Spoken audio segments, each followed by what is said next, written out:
A lot of people say that vaping is harmless, but if you try telling that to the families of the 68 individuals in the United States that died due to e-cigarette product-associated lung injuries, they would disagree with you. Even though vaping has been proven to be harmful to one's health, adults and teens in America still continue to do it. Vaping is addictive, it's dangerous, it's expensive. In addition to the 68 individuals in the United States that died due to e-cigarette product-associated lung injuries, 2,807 individuals were hospitalized. Lung fluid samples were taken from the individuals that were hospitalized due to e-cigarette product-associated lung injuries, and almost every single sample contained vitamin E acetate. Dr. Schwab from the CDC said that this is direct evidence that vitamin E acetate is a strong culprit for what was causing the e-cigarette product-associated lung injuries in those individuals. Alright, now, vitamin E acetate was not in normal e-liquid that you would find at a vape shop or in a Juul pod. Vitamin E acetate was being put into THC cartridges. It was used as a filler. It was used to dilute the THC concentrate because the THC concentrate is extremely thick. The thinking was if you dilute the THC concentrate with vitamin E acetate, then when you go to vape it, it'll produce more vapor. And I guess the companies thought people would like that because that's something that people like, I guess. However, it was at the expense of 68 lives. It hospitalized thousands of people in the country. According to the Journal of Environmental Pathology, Toxicology, and Oncology from the International Society of Toxicology and Cancer, e-liquids are cytotoxic to oral pharyngeal tissue, back here in your throat. Some e-liquids can cause relevant DNA damage and may be a risk factor for head and neck cancer.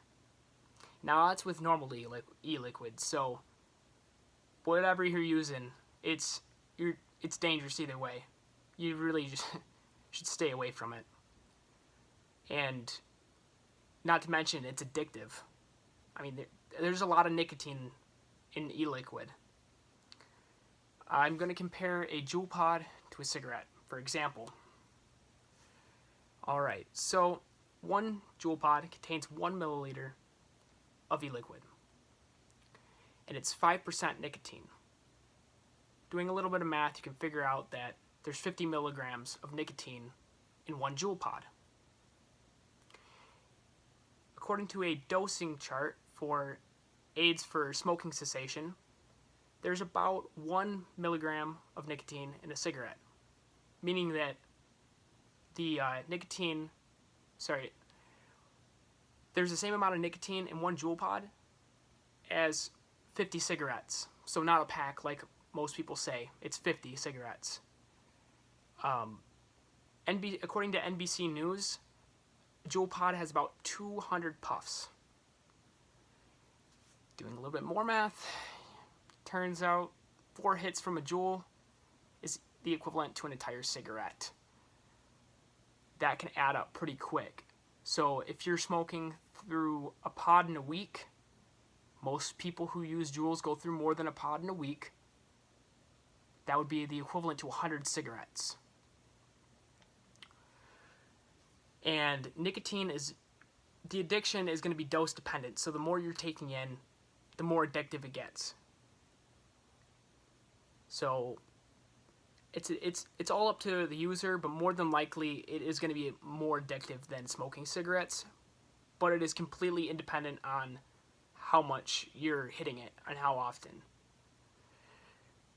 Not only is vaping dangerous and addictive, it also costs quite a bit of money.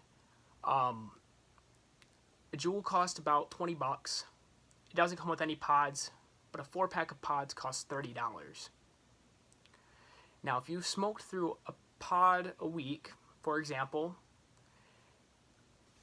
the entire year, plus the initial startup cost of the Juul, that would add up to $410 in a year. Now, that is a lot less than smoking cigarettes in some cases, but, I mean, come on. You're paying $410 for what? To hurt yourself. Like, is it really worth it? And that's going to add up year after year after year. For what? You're just losing your money. It's not worth it.